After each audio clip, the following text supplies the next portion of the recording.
Good morning. Boris Johnson is due to meet his chief scientific advisors today as he decides whether to bring in new COVID restrictions for England. He'll be given the latest COVID data and the experts' advice on what should happen next to control the Omicron outbreak. Encouraging figures could mean a lighter touch. Worse than expected figures could mean new, tighter controls. Well, the 3 other countries of the United Kingdom have now introduced tougher restrictions. From today in Scotland, venues serving alcohol will only be allowed to operate table service, and groups of people meeting will be limited to 3 households. Numbers are capped for outdoor and indoor events. In Northern Ireland, table service is now required for all hospitality settings, with the rule of 6 also in place. Indoor standing events are no longer permitted, and socialising is reduced to a max of 3 households. In Wales, the rule of 6 is in place for pubs, cinemas and restaurants, but nightclubs have closed and only 50 people are allowed at outdoor events. As yet, no new restrictions have been announced for England. Here's Sky's Sadia Chowdhury. Crunch time for the Prime Minister, who must decide this week whether Plan B measures need to change. Whichever path he chooses, it's clear Boris Johnson won't please everyone. Would you like to see further restrictions come in now? Yes, absolutely. I think the numbers are way too high. We're starting to confuse testing with severity of a disease. And I wish they'd stop testing people, because if we just got on with life, we'd soon be back to normal. But it's the tests which are providing one of the key indicators, hitting over 100,000 positive results for 3 days in a row leading up to Christmas. Figures weren't released over the holiday weekend, but are expected to reach new highs when they're outlined later today. Scientists warn the time for action is now. We're in a little bit of a black hole at the moment because we don't know what's happened over the last 2 days. An argument for restrictions would be to be able to flatten this curve of cases a little bit, to enable the hospitals and the NHS and the services to be maintained. Soaring cases, enough to scare the Scottish Government into toughening up restrictions there. No White Christmas this year. This and other theatre shows now closed for weeks. In Northern Ireland, there are further restrictions on hospitality from today, as well as renewed social distancing rules. Testing times in Wales too. A return to social distancing and one-way systems among new measures there, and nightclubs are closed. In England, this was the scene last night, open and desperate to stay so. The COVID passport situation, which we saw in Wales, Scotland and Northern Ireland initially being administered, that was led to be, it was supposed to be a mitigation that would allow nightclubs to remain open. That clearly hasn't happened. Today, Boris Johnson is expected to examine the latest hospital data before making a decision. Encouraging signs there, and England could be saved from toughened new rules. But if the figures suggest concern for the NHS, the Prime Minister may find himself caught between scientific advice and backbench reluctance to support new measures. Sadia Chowdhury, Sky News. Well, there is a fresh call for people eligible to receive their coronavirus vaccine to get the jab before the start of the new year. The NHS says there are more than 1.5 million slots still available. That's between now and the 3rd of January. More than 32 million people have now received a booster dose, and a record 1.06 million vaccines were administered just on Wednesday. Police have confirmed they're investigating a video of a man saying he was going to assassinate the Queen as part of their inquiries into the security breach at Windsor Castle on Christmas morning. Now, the video was posted on social media minutes before a 19-year-old man was arrested in the grounds of the castle, armed with a crossbow. He has been detained under the Mental Health Act. Well, let's speak to our correspondent, Shaman Freeman-Powell, who's in the newsroom. So, Shaman, what do we know? Yeah, well, we know that the man had obviously managed to enter the grounds of Windsor Castle. Now, this has taken place when the Queen was in residence, so this is a huge security concern for the police. However, it is worth noting that the man didn't manage to enter any of the buildings, so that security processes were triggered moments after the man entered the grounds, and he has been detained under the Mental Health Act. But as I say, this is still a huge concern for the police, the fact that a man was able to get onto the grounds of Windsor Castle armed with a crossbow whilst the Queen was in residence. And obviously we've been widely reporting leading up to Christmas that the Queen had decided to stay at Windsor Castle with her family during the Christmas period. Now, it hasn't been confirmed yet whether the man in the video was the same man that was arrested at Windsor Castle, but the police have said that the man was arrested on the grounds of Windsor Castle and that detectives are now looking at that video footage, and the police have also confirmed that he has been detained under the Mental Health Act. OK, Shaman, thank you. Wildlife and the environment are suffering the impact of extreme weather in the UK. As the climate gradually changes, birds, butterflies and trees are struggling in some parts of the country, with diseases like ash dieback taking hold in wetter conditions and wiping out thousands of trees. Aisha Zahid reports. Changing weather patterns are putting some of the most idyllic parts of the country at risk, although for many places it's already too late. Earlier this year, wildfires devastated both the Mourne Mountains in Northern Ireland and Yorkshire's Marsden Moor. The Jurassic Coast saw its largest cliff fall in 60 years, and Storm Arwen caused extensive damage to dozens of rare trees. The new climate normal means the threat to wildlife continues to grow. While the weather might not always be eventful, it's unseasonal conditions like drier springs and warmer and wetter winters that contribute to extreme weather events, putting places like this at risk. And while some species lose out, other parts of our wildlife thrive. It's a build-up of all these small changes that can have the largest impacts. Because the climate is changing and we're seeing different weather patterns, those are out of sync with the natural biology and chronology of much of our wildlife.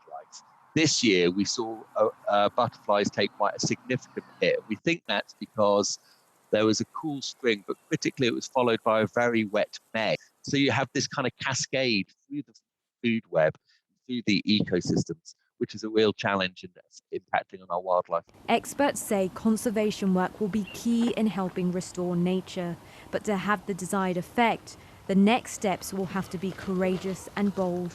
Aisha Zahid, Sky News. Parts of Canada are experiencing record low temperatures, leading to freezing rain and extreme cold conditions. Environment Canada says temperatures reached as low as minus 50 degrees Celsius in the northwest, leading to weather warnings for Canadians celebrating the holiday and near empty streets and city centres. So what does minus 50 feel like or look like? Here's a demonstration. One householder offered to show us. That's a pan of water that immediately turned to snow. Isn't that amazing? That's cold. I will not be going out in that. Right, in other news this morning now, the Chief Constable of West Mercia Police has formally apologised to the family of the ex-footballer Dalian Atkinson over his death. Atkinson, who played for Aston Villa, Sheffield Wednesday and Ipswich Town, died after PC Benjamin Monk used excessive force in kicking the 48-year-old in the head and also used a taser on him in August of 2016. Monk was convicted of manslaughter and jailed for 8 years in June. The family of Archbishop Desmond Tutu have confirmed his funeral will take place at St George's Cathedral in Cape Town on Saturday. On Wednesday, there'll be a memorial service and his body will lie in state on Friday. Tributes have poured in for the Archbishop from all over the world. Last night, Prince Charles wrote of his bravery in speaking out against the evil of apartheid and said he was an inspiration for us all. Hundreds of US flights have been grounded for a third day amid a surge in COVID-19 cases among airline staff. The flight tracking website FlightAware found more than 700 commercial flights in and out of the States were cancelled, affecting tens of thousands of passengers over the Christmas weekend. About 8,000 flights were cancelled globally between Christmas Eve and Boxing Day. The Business Secretary, Kwasi Kwarteng, is expected to meet energy industry leaders and the regulator Ofgem today to tackle the issue of rising energy costs. The government says it will protect customers through the energy price cap, but it's thought bosses are likely to ask for tax cuts and the relaxation of green levies because of the number of bankruptcies in the sector. A group of swimmers in Oxford had to cancel their Boxing Day dip after Thames Water informed residents of a sewage release on Christmas Day. The company warned that untreated sewage was being released into the river at Witney in Oxfordshire and at West London after heavy rain, adding that it could take up to 4 days for the sewage to clear. Retail experts say fear of the Omicron variant has led to a big fall in the number of people out shopping for the Boxing Day sales. Industry analyst Springboard says figures were down 45% on 2019, but the British Retail Consortium says there is expected to be a boost for online trade. Now, the pandemic has brought millions of unpaid carers to the point of financial desperation. Many more people are now dependent on family and friends helping them with their care. Yet almost 9 out of 10 of those carers claim that their needs have been ignored by successive governments. Some say they are insolvent, simply living day to day. Katie Barnfield reports. Hi. Who's this? Sarah devotes her life to her daughter Sapphire. Is it? With autism and mental health conditions, she can't go to a mainstream school and needs round-the-clock care. But it means Sarah can't work, and financially, every day is a struggle. When I lost that extra £80 universal credit a month, that was even a shock. Let alone having to find money for my gas bill, my electricity bill, which is increasing daily. How worried are you, I suppose, day to day about your finances? I'm insolvent. I have no credit. I don't even have a proper bank account. I have no way of securing the next 12 months as they are. Sarah is one of millions of unpaid carers who are living in poverty. Carers Trust estimates there are now nearly 14 million unpaid carers in the UK, including an extra 5 million who have become carers since the start of the pandemic. While there are some state benefits available to help, they can only claim a carer's allowance if they earn less than £128 a week. In a survey exclusively released to Sky News, 86% of unpaid carers said they felt their needs have been ignored by successive governments. James is 17 and juggles college with caring for his disabled mum every day. If I have a bad day and I can't get out of bed, he has to help me get out of bed. He helps me get into my chair. He helps me get dressed. She relies on benefits, and because James is in full-time education, his application for carer's allowance was rejected. It's like it was almost as if they were giving me the choice, either stay at home and care for my mum or actually get an education. That's not a choice that's not a choice I want to make. And I'm not just speaking for myself, this is young carers that I know. They do need the money. They do need it to help them survive. It is something we need. Charities say the pressure on unpaid carers is getting worse as they pick up where other services are struggling to cope. Alongside more funding for social care, they're pushing the government to increase carers' allowance and make it more widely available. We know that because of the pandemic and because of cuts in services or not being able to get social care staff, for example, some carers have told us that they're caring for up to 40 hours a week more than they have been before, which is an incredible amount extra work that carers have been doing. The government told Sky News they recognise the value of unpaid carers and have raised the level of carers allowance since 2010. It is tiring, it is a worry, and I think they do need to realise that some families really are struggling. But many say without more support, they don't know how they'll survive. Katie Barnfield, Sky News. Well, let's have a look at the front pages of this morning's papers now. And the Times main story claims weddings and funerals will be exempt from any further COVID restrictions, with much of its front page given over to a smiling photo of Archbishop Desmond Tutu. An image of the Archbishop also dominates the front page of The Guardian, which says the world has lost a champion of human rights. The paper leads with a poll suggesting there's widespread public concern over the state of the NHS. The Daily Telegraph reports schools are planning to send whole year groups home after growing concerns Omicron infections will lead to staff shortages. New Year's Eve on a knife edge, that's the headline for the Daily Mirror. The Daily Mail has more details about the man who was arrested after breaking into the grounds of Windsor Castle on Christmas Day. The Prime Minister is set to give New Year's Eve parties a cautious green light, that's according to the Daily Express, with advice to observe COVID safeguards.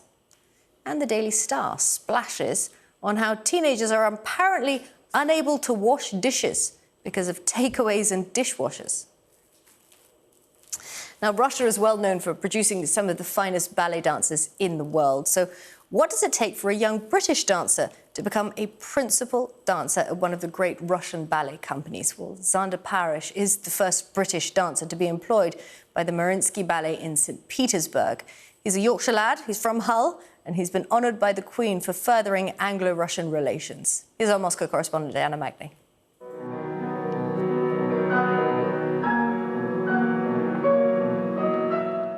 Xander Parish has been the principal dancer at the Mariinsky in St. Petersburg since 2017. A Yorkshireman from Hull in the top role at one of Russia's most famous ballet companies. My plan was to come here for a year, try and learn some Russian style, get some experience, try some solos maybe, see how far I could come just by being in the centre of classical Russian ballet, which is what this place is basically. The Mariinsky Theatre is the mecca of classical ballet.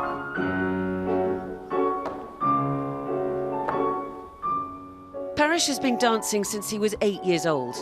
He trained with the Royal Ballet School and then spent 4 years at Covent Garden, but felt that he wasn't getting the break there he wanted. I was consigned to the spear-holding roles, the walking on, holding various coats or trays or cups. So I got very frustrated, and out of the blue, my fairy godfather, I like to say, appeared.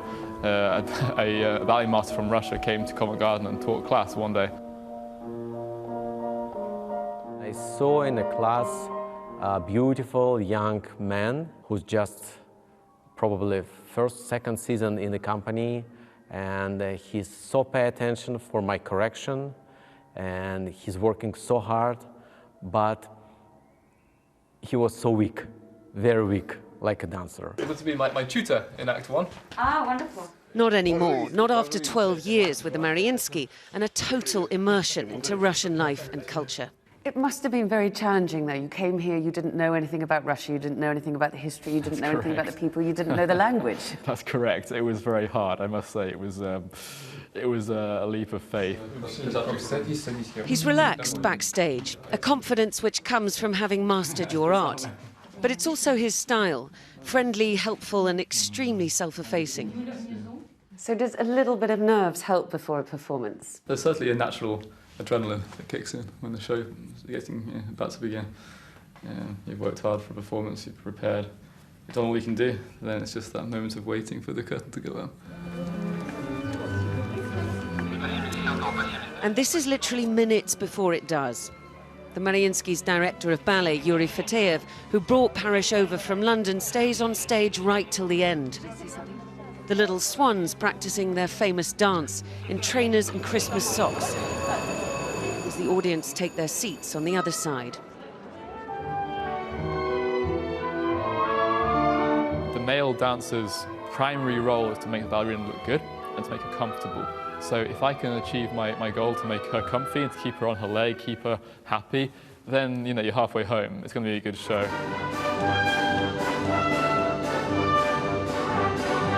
I've sacrificed a lot to be where I am. I didn't have a social life for 20 years, whatever. Like, I've literally worked my socks off to get to where I am, and I don't claim to be the best dancer around. There are many other dancers who are much more talented than I am. I was quite, I was very tenacious. I wouldn't give up. and I really wanted to succeed. A British prince in a very Russian fairy tale, Parish has also been awarded an OBE for furthering relations between the UK and Russia, a symbol of friendship between people at a tense time between their governments. Dinah Magnay, Sky News, St Petersburg. One of our top stories in that breaking news yesterday morning was that Archbishop Desmond Tutu had died. He died peacefully in his sleep, aged 90, in Cape Town. He was an uncompromising foe of apartheid and a modern-day activist for racial justice and LGBT rights. And last night, the South African President, Cyril Ramaphosa, addressed his nation, calling Desmond Tutu an icon of peace and freedom. Here's our Africa correspondent, John Sparks. His body had been weakened by sickness, but his spirit was strong and his moral standing unshakable. And South Africans praised his name at a service of thanksgiving in October, this held on his 90th birthday. For Desmond Tutu was a titan of the anti-apartheid movement, a priest and a prophet, an uncomfortable opponent to all those in power. We are the rainbow people of God. One man inspires us all. I ask you, welcome our brand new state president, out of the box, Nelson Mandela. They stood hand in hand on the day Nelson Mandela became the country's first democratically elected president. A fitting sight, inspired and propelled by the oratory of this Anglican cleric. This is the day for which we have waited for over 300 years. This is the day of liberation. Desmond Tutu was ordained a few months after Sharpeville, the site of a massacre in 1960, where 69 black South Africans were killed. It was a turning point for the country and the man, and he used his position in the church as a platform to advocate for the oppressed. Tutu was awarded the Nobel Peace Prize in 1984 and used the publicity to increase the pressure for change. And when, 10 years later, he got the chance to vote, well, he couldn't contain his joy. When the newly elected government decided to investigate the crimes of the apartheid era, Desmond Tutu was the obvious choice to lead its Truth and Reconciliation Commission. But it wasn't easy, and the Archbishop very publicly broke down. Midway through the process, he was diagnosed with prostate cancer, but it didn't slow him down. His democratic rights used to castigate the ruling ANC for corruption, mismanagement, and ignoring the plight of the poor. I won't vote for them. That is something that I have said. And I say it with a very sore, very heavy heart. We dreamt about a society that would be compassionate.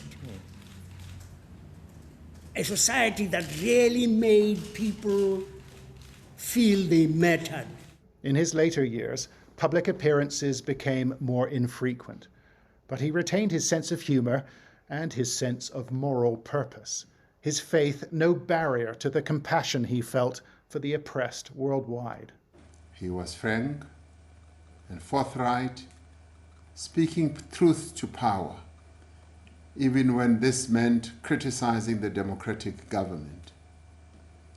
It was through both his words and his actions that he earned his distinguished place in the history of our nation's struggle for freedom.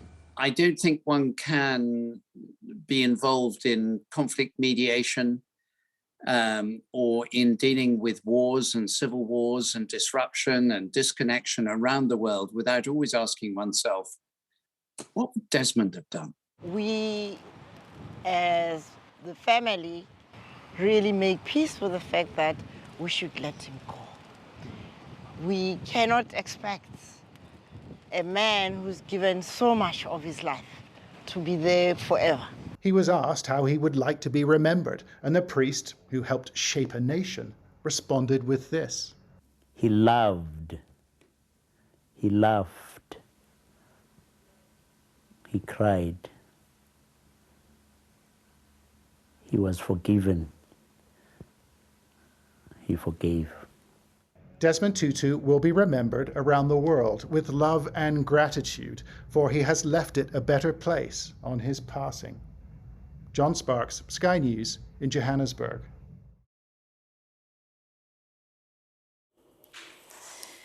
Now, the Tokyo Olympics saw many successes for Team GB. The performance of the BMX team was one of the most dominant and certainly one of the most watchable. At the end of the most successful year BMX has ever known, Sky's Tom Parmenter sat down with Tokyo silver medalist Kai White to reflect and look at what's coming next. You are riding with an Olympian. Kai White's BMX does some incredible things. And this year, it inspired so many others to just have a go, off the back of the best Olympics this sport has ever seen. Freestyle made its debut, gold for Charlotte Worthington, bronze for Declan Brooks. When Kai White raced to silver, he was crowned the Prince of Peckham. He then watched Bethany Shriver take gold moments later, and then scooped her off the track. Was that the best moment of your life that day?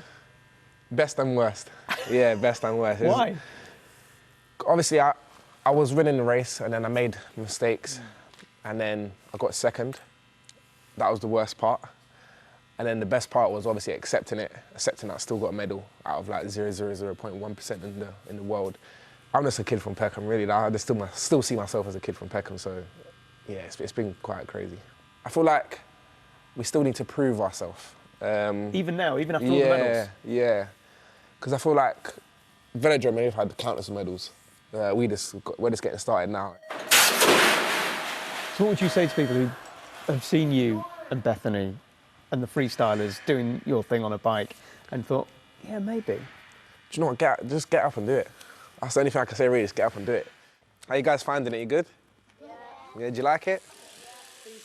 Even with the problems caused by the pandemic, participation at some BMX clubs is up 200% over the past 2 years. Have you noticed that more kids from Peckham and all over the country want to ride a BMX now?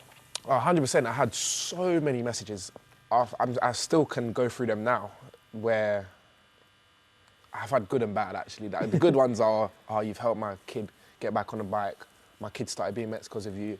And then the bad messages was, I'm proud that you made my kid get back on, but he went to the skate park or went to BMX track and he crashed, broke his teeth. I was like, I mean, this is part of the sport, but yeah, I'm sorry to hear that. He's even trying his hand at ice skating on the telly soon, but the only prize Kai White really wants is an upgrade to that medal. When he rides in Paris in 2024, it will be for gold. Tom Parmenter, Sky News, Manchester.